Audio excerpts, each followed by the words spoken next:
Kumusta ang naging experience in general sa pagtakbo po? Well, nakakapagod. No? Masyadong grueling.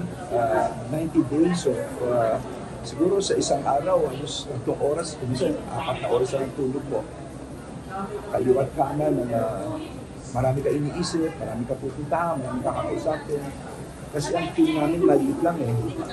Halos ako na rin yung campaign manager eh. Parang gano'n eh. Gano'n kasi ito magtrabaho. I'm a micro-manager eh.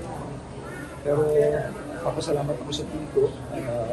It came from Salaylay, number 35, yung una dahil hindi ako masyadong kakilala, yung awareness level ko was just 70%, 80%. But habang tumatagal ang election, gumaganda. So we're very positive about the results right now.